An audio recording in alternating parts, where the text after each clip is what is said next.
Welcome to Life After Philosophy, where I interview former students about philosophy's effect on their lives.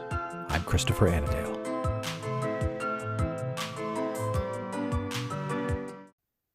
Welcome to Life After Philosophy. My guest today is Anna Bradley. Anna is a 2016 graduate of Mount St. Mary's University with a double major in criminal justice and philosophy. After finishing her BA, she went on and finished an MBA. She now works as a web content strategy director. She lives in Richmond, Virginia, and she's engaged to be married. Anna, welcome to the show. Hi, thanks for having me. So you're living and working right now with a particular kind of media-focused job as a web content strategy director. Could you tell me a little bit about that job and sort of what kind of work you do behind that job title? Yeah, it's a job that I think is really interesting, but is kind of not intuitive based on what it's called. So I work for a company called Reingold, which is a digital marketing and communications firm. And we work mostly with nonprofits and government organizations on whatever communications needs they might have. So, for example, we worked on the 2020 census, like if you were seeing posters, if you went and responded online, my company and many others were probably behind that. And that's a bigger example of projects that we work on, but it's that sort of thing. And I specifically sit in our, what we call the digital experience department. So basically the website team. And my role is kind of like the care and keeping of website copy. So I don't typically do writing, but it's really close to that. I kind of do all of the planning and strategy and decision-making that is done before a page is ready to be written. So it looks a lot like user research when we can, and talking to people about what they need a website to accomplish, compiling resources. Often I outline pages.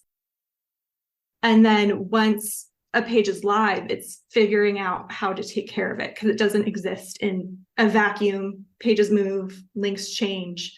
We have to figure out, like, is this doing what it needs to be doing? And how can we make the words better to accomplish whatever our goal is for that project?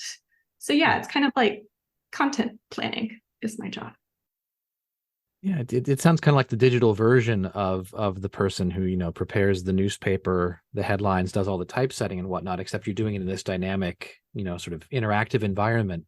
Mm-hmm. Do you do a lot of follow-up? Is it sort of creating a project and just putting it online and it's finished? Or is there a lot of feedback and adjustment and evaluation typically with the kind of work you do?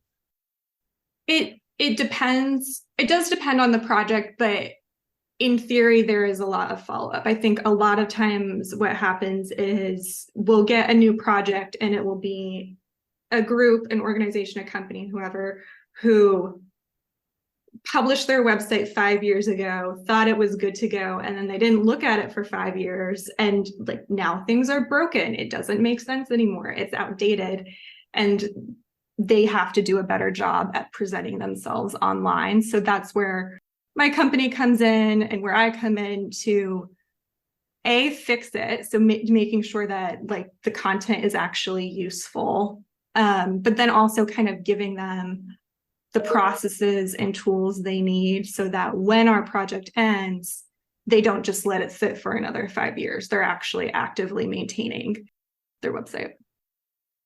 Right. And, I actually spent earlier this summer, I spent a couple of hours over a few days trying to think through and plan a personal or a professional website for me. I ended up not going with it, but I realized a tremendous amount of planning just in terms of the content, the formatting, optimizing for phone and whatnot. I almost feel like I would need a consultant to actually do that really well, trying to sort of DIY it myself. Even the simplest amount of content that I wanted to put up was a real challenge. It's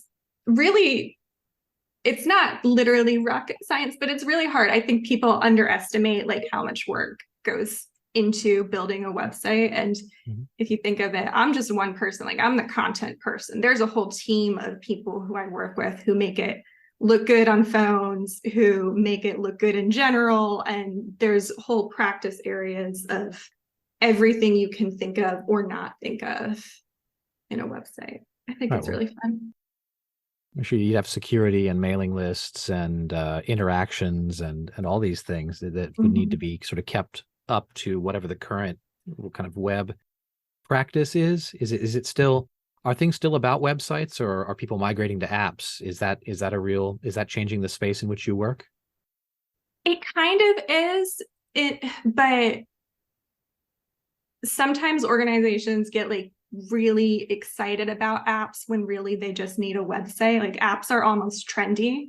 Right. And more often we say a website will be cheaper and actually what you need. So Mhm. we sometimes do them, but most of the time they're not what people really want. You know, I don't really want to download yet another app if I can just go to a website. I prefer that. Right. Well, they have a kind of stability, right? And the web stretches back, now almost 30 years, right? Mm-hmm. So that's fantastic. One of the themes of the podcast here is philosophy sort of after college, right? So people, they finish their philosophy degree, maybe they're sort of even very high on the idea that philosophy has this wonderful intrinsic value. It makes you a better person. It has all these great benefits for you sort of internally. But then once you leave college, you're not doing philosophy sort of as a student any longer. You're out you're out in the marketplace, you're out getting a job, you're out meeting people and living life. Has there been some experience in your life that you've reflected on your philosophy education and formation as being valuable for you, either in the work or outside of work? Definitely. And I think it, what immediately came to my mind is in my work, I'm not explicitly referencing Kant or whoever the case might be, but Sure. logic was one that was like surprisingly practical in my career. And, you know, it wasn't something I, again, explicitly reference or it's even like on my resume, but in my job, one of the things I have to do is say if we're doing a website that has filters, if you're thinking Amazon and you want to find what you're looking for, or just any kind of search page, Mhm. someone has to figure out what those tags and options will be and how they interact with each other. So defining those labels and defining, is this an and relationship? Is this an or relationship? It's all logic all the way down. And it's really not so much the marketing of what's the right word to convince someone to click on this button. It's more making sure the content has an underlying logic and system. So, you know, I don't necessarily remember. I think if someone put one of those proofs in front of me, I'm not sure I'd be able to do it. But the basic principles of logic have been something that I use every day. So yeah, That's great. that's That's mind for sort of me. an element of computer programming, but also an element of kind of end user design, right? If Mm-hmm. people are going to use it, it needs to respond in a way that sort of, flows towards them getting what they're looking for. I remember years ago somebody told me after a logic class that if I'd been able to give, sort of just basic logic instruction to this jury that they'd served on the previous year, might have saved them half a day of deliberation because people weren't thinking logically. People were there. There was this sort of vacuum, this empty space where what was really needed was to just clarify some issues and sort of think, like you were saying, like Mm-hmm. put tags on these things and decide, which conditions are satisfied, which ones need to be satisfied, et cetera, et cetera. So yeah, I appreciate the value of logic, the value of logic there. You completed an MBA after you finished your BA here at the Mount. Was that a hard transition going from, well, you went from criminal justice and philosophy to MBA and now into the business world? Do you see a continuity there, or do you feel like you kind of lived through two or three different chapters of your life? A good question. It So after I graduated, I actually worked at the Mount for 2 years, and I got my MBA during that time. So I kind of like it just extended my time at the Mount very quietly. But it was very different going from philosophy classes to MBA courses. Both practically, they were at night. I was working all day, then going to class, which was just Mhm. like a different life experience. But also, of course, the subject matter and structure of the classes was a lot different. But it all kind of follows the same. You're figuring out how to solve problems, and it's just different tools and ways of looking at things. So the subject matter was very different, but I do feel like it was all a natural continuation. I was just going from undergrad philosophy, taking these sort of conceptual concepts, and then moving to the more practical things and learning more like, okay, how does a group project really work? What are the realities of working with people who have totally different mindsets and backgrounds with me? So I don't know if that's really an answer that makes sense, but it's a little bit of both. It was very different. It was also a natural continuation. I think the big thing that I took from my philosophy or MBA was like kind of dangerous when it comes to Excel now. Mhm. And when I got my job now, it was much easier for me to pick up and understand what people were talking about. There's very specific, here's how we manage a timeline, here's what a risk log means. There's all these businessy terms that the MBA really gave me the words to follow. Did you feel like you were a different, your experience of the MBA was different for having studied philosophy? I mean, I'm sure you were in class with people who had different backgrounds. Did it come in the form of logic or anything else? Or did you feel like maybe you were just sort of starting at the same starting line with everybody else? It's hard to say because I don't know what my experience would have been like had I not taken philosophy classes. I do think I found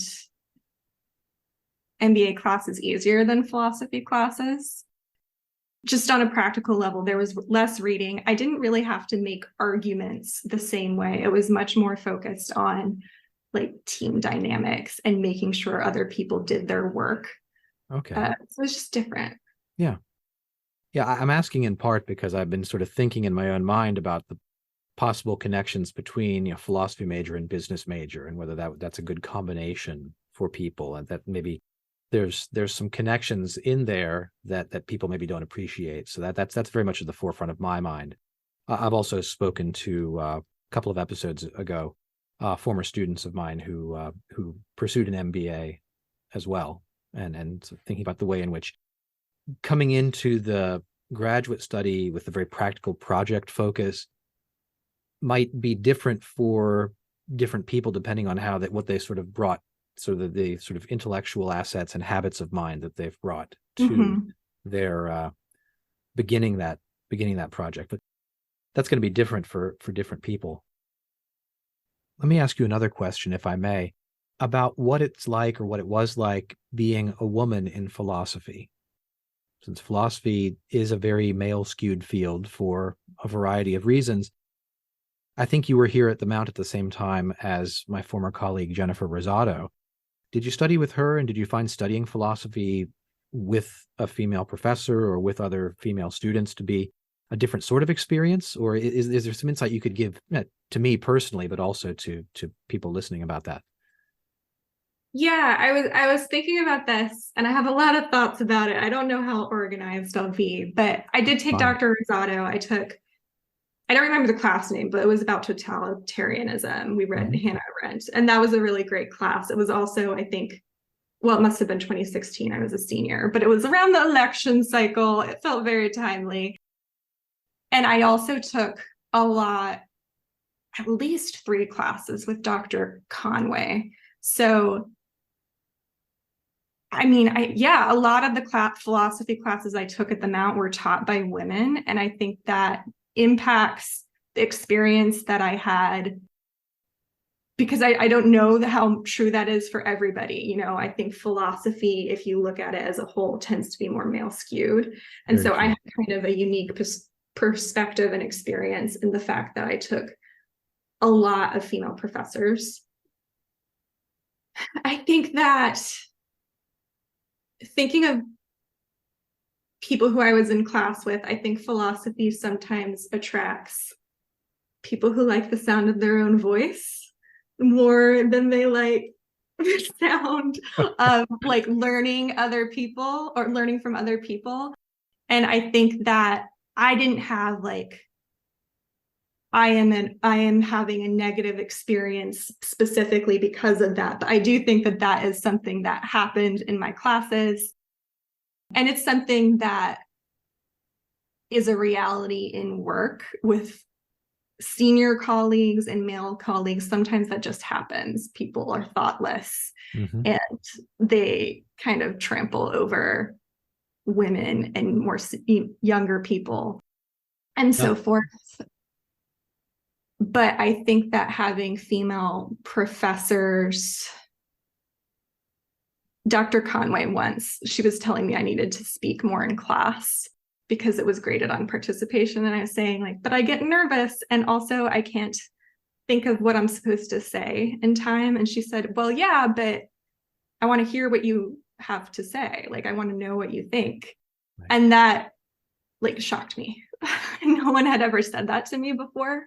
And so her saying that I think was really like I still think about that. And if I'm ever in an experience now where someone is kind of dominating the conversation, I think of that and I speak up. And I hope that philosophy students today get advocates like that, especially female students and minority students. So yeah, my response is not succinct, but does that make sense?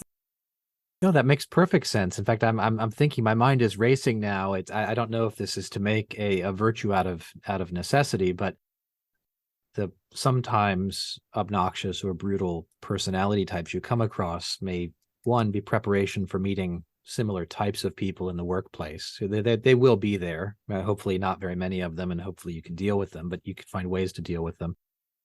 But also this the encouragement to speak up. Trudy Conway, fantastic teacher and a huge part of our department for a long time. I think maybe one takeaway from this is that there are opportunities to try to build a sort of healthy classroom community, and that philosophy may be maybe especially vulnerable to a certain type of really assertive and even overwhelming type of person. But of course, dealing with just that type of conflict and tendency in the hands of a good professor, especially someone as sensitive as Dr. Conway, experienced, or Dr. Rosato, would be a good way of modeling. Okay, here's what a really high-powered intellectual community doing important work, asking important questions, and not cutting corners or going soft. Here's how we can still get the job done while running off the rough edges of some of the more enthusiastic people, and giving people the confidence to speak, as you mentioned, and also space in which to do the work in their own way, in their own style. Have you found any of this to be reflected perhaps in the workplace, in trying to come up with ways of working with teams and dealing with different communication styles, different maybe extreme personalities and the like? I think absolutely yes, especially because I work mostly remotely.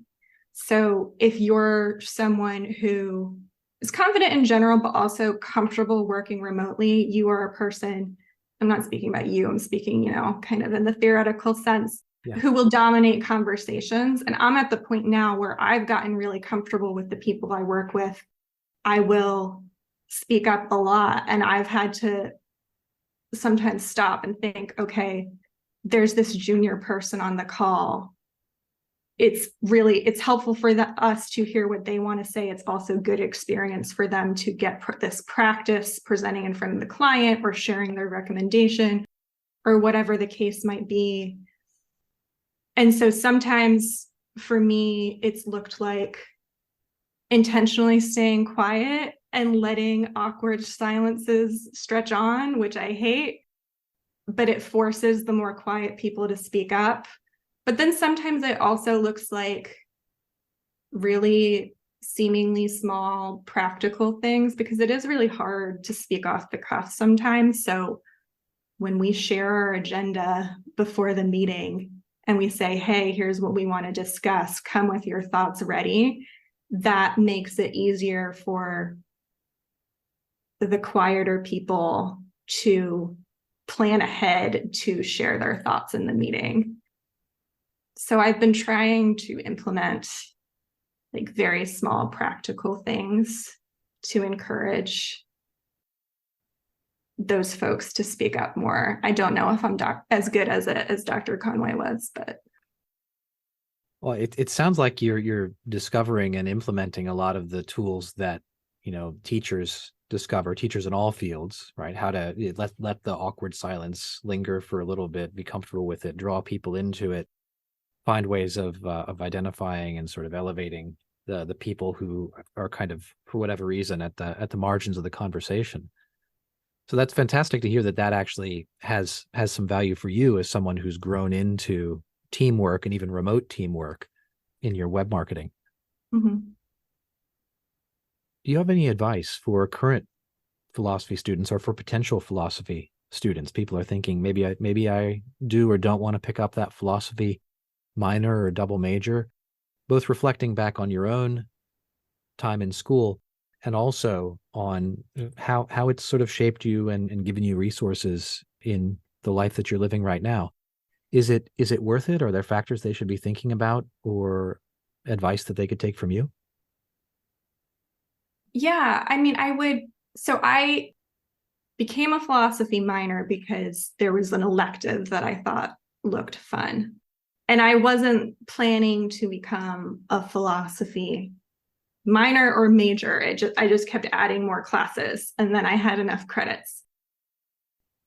And it was great. Like I would encourage any student who is interested in a class but is nervous about it, seems like a high barrier of entry, or is concerned that it's not practical, to just take whatever courses seem interesting to them. Because I know you mentioned earlier there's kind of this intrinsic value, but for me, it has also been practical to take these courses. And that wasn't some elaborate plan that I had freshman year. I just took classes that I thought were interesting, and I found a job that I also thought was interesting, and they mapped up. So yeah, I don't know. I'd encourage current students to not worry too much about what they're going to do the day after they graduate. Just take what's fun and interesting, and it will follow. And it worked out for you. Mm-hmm. Is that, was there, if you don't mind my asking, was there a period of nervousness? Did you go through a couple of weeks or months of anxiety when you were looking for a job or applying to MBA programs, or was it fairly smooth and calm? It was smooth and calm for me, but I was very lucky. I had an internship senior year, and sorry, I'm pausing because I'm trying to think of names, but it was the IT department, and they were like, well, I think a philosophy student would be good for this internship. So I got the internship, and that's what led to the full-time hire. And I would never have looked into the industry that I'm in now if it hadn't been for the internship. And I wouldn't have looked into the internship if they hadn't said, hey, a philosophy student would have been good for this. So I'm very lucky in that sense, but I think it kind of proves my point of, don't worry about it. It'll all work out. Last question. Could I ask, do you remember what that elective was that you decided to take a chance on all those years ago? It was Forgiveness and Mercy with Dr. Conway. Oh, fantastic. Was that her death penalty class, or is that was more general about forgiveness as a phenomenon? we did talk about the death penalty, but it wasn't the death penalty class. It was, yeah, the concept of forgiveness. That's fantastic. That's a real trip down memory lane for me as well, thinking back over Dr. Conway's career and the parts of it that overlapped with mine. Yeah. My guest today has been Anna Bradley, a 2016 philosophy graduate. Anna, thanks so much for being on the show. I really appreciate you giving us your time. Yeah, thanks for having me.